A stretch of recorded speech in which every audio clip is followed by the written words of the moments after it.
Самбацоно Tarot Whisper байна. Өнөөдөр та бүхэндээ танд юу ойлгуулах гээд байна гэсэн асуултаар өнөөдрийн уншлагаа хийх гэж байна.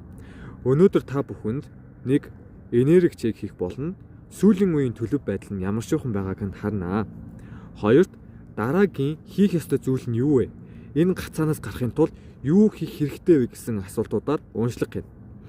Гуравт эдгээр зүйлийг хийснээр та юу ойлгож авах хэрэгтэй вэ? Та юу ойлгох вэ? Талаар энэхүү уншлагаа эхлүүлэх болно. За таны урд 3 хүзэр бий. Энэ 3 хүзрээс аль таалагдсан, нүдэнд туссан эсвэл танд сонгох арга байдаг бол тэр аргаараа сонгоод групптэй ороод ирээрэй. За амжилт.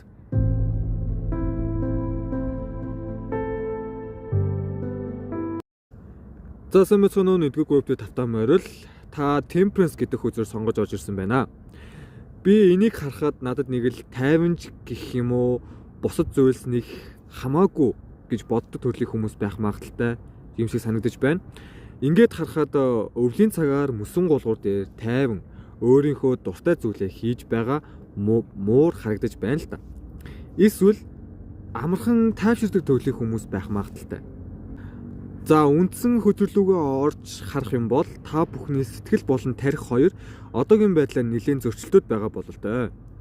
Эндээс зарим нэг хүмүүс нь одоо ажил карьертаа анхаарал тавихаар шийдсэн байгаа бол зарим нь хайрын тал дээрч мөн адил шийдэл гаргасан бололтой. Гэхдээ хараахан шийдэл бол хүрээгүй байгаа байх. Надад энд зорилгодоо хүрэхэд нэлээд асуудалтай хүмүүс сонгож орж ирсэн байх гэж бодогдож байна.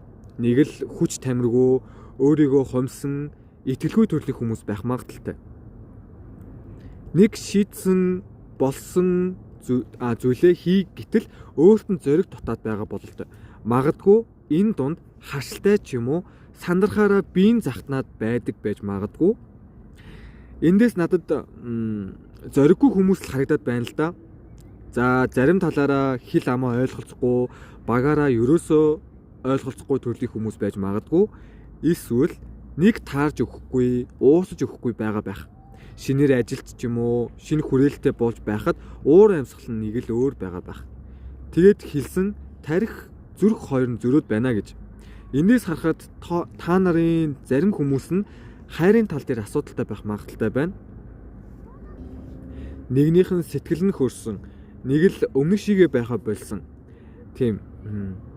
Эндээс сэтгэл нэлийн дутуу мэдрэгдэж байна. Анхаарал халамж тавихгүй байгаа юм болов уу? За нэмэлт хөзрөөсөө харахад магадгүй дийлэх нь өөртөө гутрах, өөрийгөө доошо хийх гээд байдаг хүмүүс байж магад. Битгий тэгэрэй гэмээр байна.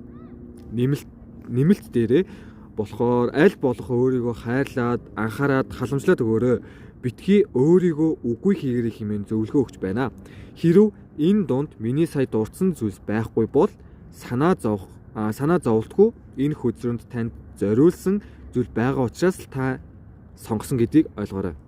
За хоёрдугаар хэсэг нь дараагийн алхам нь юу байх хэрэгтэй вэ гэдэг дээр та бүхэн маань ямарваа нэгэн эргэлзээ тэнэгэлзэж байгаа бол түүнийг хурдан шийдэж үгүй болгоорой. Мөн өөрт чинь төлөвлөгөө дутаад байна. Яг одоо өөрийнхөө зорилгодоо сана. Дийлэнх нь өөрийнхөө хүсэл тэмүүлэл, зорилгоо мартсан явж байна шүү. Тэгээд тэр зорилгынхоо төлөө хадгал, мөнгөний гахаандаа хийсээр байгаад хадгалаад тэр их хугацаанд хадгалж хоримтлуулсан мөнгөө харах ямар сайхан билээ дээ. Мөнгөө тоолоод л дээрэс нь дуртай хүссэн зүйлээ аавна гэж бодохоор цаанаасаа л жаргалтай байгаа биз. Тэгэхээр мөнгөө хадгалаасаа хэмээн хүсэж байна. Зарим хүмүүс энэ дундаа аялалд гараагүй хүмүүс байх магадaltaй. Тэгэхээр хамаагүй ойрхонч болтугай аялаад ирээрэй. Тарих толгоогоо амраах хэрэгтэй шүү дээ. Гэхдээ энэ нөгөө утгаараа та бүхэн маань зоригтой, шулуухан, тууштай байх хэрэгтэй байгаад байна. Та нарын зарим нь тууштай биш гэж байсан шүү дээ. Тэгэхээр аль болох хол биш, ойрын зорилтууд гаргаад түүндээ хүрээд байх хэрэгтэй байна да. Битгий хамаагүй сошиал хаягаа ухаарай. Аль болох хугацаатай. Та нарын сошиалд хандах хандлага нэлээ их байна шүү. Хэрэгтэй хэрэггүй баахан мэдээлэл авч өөрийгөө ядраадаг бололтой. Битгий тэгээрэй. Аль болох юмыг ухаж, ойлгож, энэ зөв, энэ буруу гэдгийг өөрийнхөө шийдвэрээ гаргаад түүндээ хүрэх хэрэгтэй юм байна шүү. Тэгээд эндээс хэрэгтэй зүйлдээ л цаг гарга. Юу чухал биш гэдгээ сайн ойлгож чухал зүйлдээ цаг гарга. Энд ч юм хийгээд, тэнд ч юм хийгээд цаг хугацаа чинь урсаад бас хүч хөдөлмөр чинь адил урсаад байна. Тэгэхээр зөвхөн юу илүү чухал байна түүнийг аль болох хурдан хийж дуусгаарай гэж хэлж байна. Нэмэлт дээр бол цаг заваа дэмий битгий өрөөд бай. Хэрв ингэж явсаар байх юм бол улам л дороотож явах юм байна шүү. За дараагийн хэсэг нь та бүхэн энэчнээс юу ухаарч ойлгох хэрэгтэй юм бэ? Гэхлээр та нарт энэхүү мессеж илгээж байна. Зүгээрээ юмс бүхэн тайван байх болно. Өөрийгөө хайрлаад, өөрийнхөө зорьсон зүйлдээ тууштай хөдөлж, ажил амьдралаа тэнцвэртэй, тогтвортой авч явхад надад алдах зүйл үгүй. Би тайван бүх зүйл дээр зүгээр. Би мундаг байгаа. Би хичээж байгаа. Би заавал зорьсон зорилгодоо хүрэх болно. Сайн миний хэлсэн өгүүлбэрээс та юу ойлгож байна вэ? Та юу ойлгосон бэ? Саяны хэлсэн өгүүлбэр надаас биш, таны сахиус, таны өвөг дээдэс, тантай хамт байдаг хамгаалагч нар хэлж байгаа гэдгийг ойлгоорой. За энэхүү хүрээнд манай уншлага дуусаж байна. Хэрв та бүхэн таалагдсан бол лайк болон subscribe-а дараад өгөөрэй. Мөн комент хэсэгтээ өөрийн сэтгэлээ бичиж үлдээвэл маш их баярлах болно. Та бүхний идэвх чармайлт надад маш их урам зориг өгдөг гэдгийг ойлгоорой. За тэгвэл дараагийн уншлагаар уулзцгаая. Баярлалаа, баяртай. 2 дугаар групптэй тавтаа морил та The Devil гэдэг хөзөр сонгосон байна. Гэтэ уруу тишгийг харж гарсан байна. Эндээс би юу харж байна вэ гэхлээр надад нилээн айдас хүйдэс итгэл алдарсан нилээн хэцүү хүмүүс байгаа бололтой. Зарим хүмүүс нь гацанг байдалд орсон байх ч магадaltaй. Яахаа мэдгүй, урагшилж чадахгүй нэг л айдас бол байна. За үндсэн хөзөрлөгөө ороход надад зарим хүмүүсийг гацанг байдалд орсон нь шийдэж чадахгүй байгаа зүйлээс болж байх магадaltaй. Өөрт нь нилээн хүнд чимшиг хэцүү шийдвэрүүд нүүр тулгарсан байх магадaltaй байна. Тэрнээсээ болоод шүн орой олигтойч унтаж чадахгүй, магадгүй зарим үед нойргуудах зүйлч байгаад байна. Энд магадгүй хин нэг нь холын хол яваад өгсөн байх магадaltaй байна. Ойр татны хүн ч юм уу эсвэл зүгээр л тэр асуудалтай шаналаад сууж магадгүй. Өөрт нь хатуу ухаанч гэх юм уу шийдвэр гаргах чадвар бол байгаа ч гэсэн ямар нэгэн зүйл шийдвэр гаргахаас нь хаагаад байна. За яг уу зарим нэг нь гаргалаач гаргасан шийдвэртээ харамсаж байгаа ч юм шиг эсвэл өмнө нь шаналж байгаагаасаа одоо тэр нь илүү нэмэгдсэн ч юм шиг байгаад байна. Өөрөө их л туйлдсан байна да. Бараг зомби болчихж. Энэ дунд бас хүүхэд шиг сэтгхүүтэйч гэхүү эсвэл том хүн болоогүй хүнж байж болно. За бараг хүүхэд насанд нь амьдралын мэдрүүлж гисэн юм шиг санагдаж байна. Тэгээд яагаад надад ийм зүйл тохиолдож байгаа юм бэ гэсэн бодол тээж явж байж магадгүй. Энэ дээр бол надад урам хугарсан ч гэх юм уу энергийн төвшөнд нэлээд доорл мэдэрдэж байгаа юм. Нэмэлтээр бол энэ бүхнээс магадгүй танд мөнгө санхүү туслах боломжтой байж магадгүй юм шиг. Хэрв энэ дунд миний сая дурдсан зүйл байхгүй бол санаа зовлтгүй энэ хөзөрөнд танд зориулсан зүйл байгаа учраас та сонгосон гэдгийг ойлгоорой. За 2 дугаар хэсэг рүү ороход яалцчгүй хэлсэн танд мөнгөн тусламж заавал хэрэгтэй юм байна. Мөнгөний хэрэгцээ гарсан бололтой. Мөнгө л таны нөхцлөөс гарах түлхүүр болж магадгүй. За тэгээд надад эндээс гүтгэлт харагдаж байна л да. Хин нэгнээр гүтгүүлсэн мэдрэмж тэгээд байгаа бололтой. Тэгээд энэ мэдрэмжээс салах гээд өөрийгөө ч хүртэл мансууруулах бодисоор төрдөө аргалж байж болзошгүй. Тэгэхээр эндээс юу гэх гээд байна уу гэхлээр уучлаарай. Та хэдийн гүтгэлэгт өөртөөж хэцүү байгаач мансууруулах бодис хэрэглүүл таны одоо байгаа нөхцлөөс чинь гаргаж өгөхгүй шүү дээ. Яагаад нүүр тулж чадахгүй байгаа юм бэ? Өөр арга байгаа шүү дээ гэж байна. Та нар дээр дахиад King of Swords гараад ирсэн ч уруу гарсан л байна л да. Тэгээд эдгээр зүйлс танд хэцүү байж болно. Гэхдээ эдгээр зүйлс бол таныг амьдралд гаргах гэсэн шалгал гэдэг битгий мартаарай. Хизээч танд өгч байгаа хэцүү бэрх зүйлс таныг давж туулж чадхааргүй хэмжээнд илгээн гэж байхгүй. Тиймээс та яана гэсэн үг үү? Хэдийнэ хэцүү байсан ч таны туулж даван гарах хэмжээнд л байгаа. Та зүгээр өөрийгөө хүрч чадахгүй, шийдэж чадахгүй л гэж одоогоор бодож байгаа гэдгийг ойлгоорой гэж байна. Нэмэлт дээр энэ бол эхэндээ хэцүү байна. Гэхдээ энэ хэцүү бүхнээс гарахын тулд магадгүй та найз нөхөдтэйгөө хамтраасаа хэмээн хүсэж байна.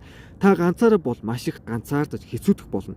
Гэхдээ хамтрагчтай бол юу ч бут зохиод бэлэн байхаар юм байна шүү.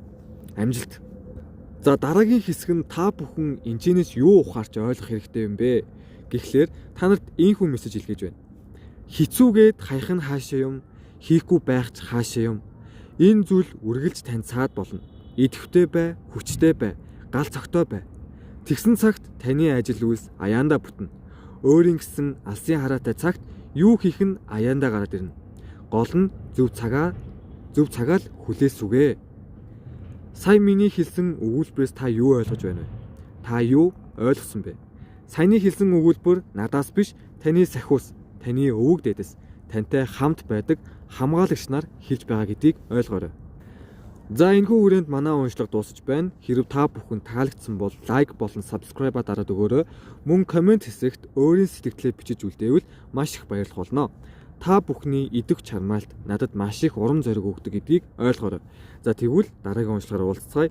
Баярлалаа баяртай. Сайн байцгаана уу? 3 дугаар групптэй тавтай морил та relax гэдэг хөзөр сонгосон байна. Энэ хөзрийг сонгосон хүмүүс ихэвчлэн надад нэг тийм сул хөдөлгөөн мэдрэгдээд байна. Хүч чармаалт гаргаагүй тим энерги мэдрэгдээд байна л да. За үндсэн хөзөрлөгөө орж харвал та бүхэн сүүлийн үед нэг л сэтгэл ханаагүй мэдрэмжтэй байх магадaltaй. Эсвэл өөрт чинь хэдийн шин боломж бололцоо орж ирсэн ч тэрийгэ яг хийж чадах хэсэгтээ эргэлзэж хуучин зүйлээ буюу өөрийнхөө гарт орсон тийм зүйлээ сонгож хийх нь өөрт чинь илүү таатай төрлийн хүмүүс байх болцчихгүй. Энд бас өөртөө нэг л итгэж өгөхгүй байгаа хүмүүс ч байж болно. Тийм. Энд бол нэг л хоосон ч гэхүү сэтгэлийн хэмжүүр нэлээд доогуур мэдрэгдэж байна. Зарим нэг хүмүүс нь болохоор саяхан амжилтанд хүрсэн байх магадaltaй, өөрт нь нэлээд сэтгэл хангалуун юм шиг сэтгэл тэнүүн байна. За би хэлсэн байж магадгүй та нар бас сэтгэл санаа нь дээшлэхгүй хангалуун бус байгаа магадгүй хайр дээрээ асуудалтай байх магадaltaй. Яана. Зүрх минь нэг л эмзэг мэдрэгдээд байна. Их шархалсан байх магадaltaй. Нилээн хэцүүхэн харагдаж байна да. За ямар ч тач нэмэлтээр та бүхнийг жоохон идэвх санаачлагтай байгаарай хэмээн захиж байна. Бүтээлт сэтгэлгээгээ нэмэгдүүл. Битгий шантар чи чаднаа л гэж хэлж байна. За дараагийн хэсэг рүүгээ харвал та нарт нэлээн их wants буюу саваа бууж байна. Тэгэхээр өмнөхдөр хэлсэн битгий унтраарай, хичээгээрээ, гал эрчимтэй байгаарай хэмээн зөвлөж байна. Гэхдээ тултал нь бүх зүйлээ шахаж хийх бол биш, аль болох ажил, амралтаа тохируулж хийвэл илүү зохистой байхаар байна. Мөн дээрэс нь хамтран ажиллавал илүү өгөөж авчрахаар байна да. Хүмүүстэй хил амн дээрээ ойлголцож хийх зүйлсээ хийгээд явбал ажил амьдрал нь үлзийтэй.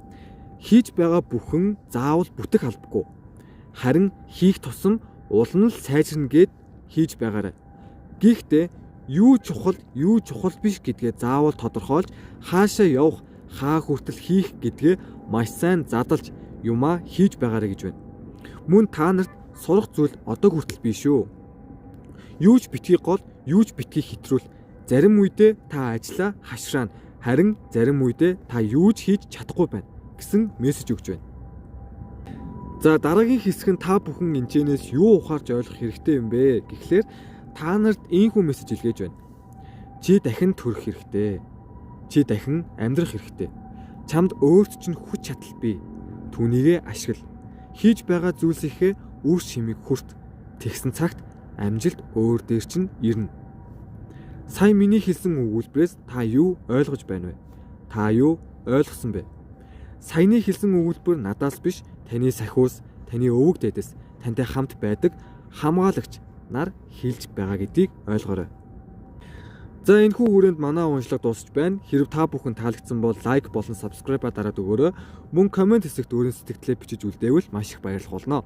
та бүхний идэвх чармаалт надад маш их урам зориг өгдөг гэдгийг ойлгоорой. За тэгвэл дараагийн уншлахаар уулзцаая. Баярлалаа. Баяр таа.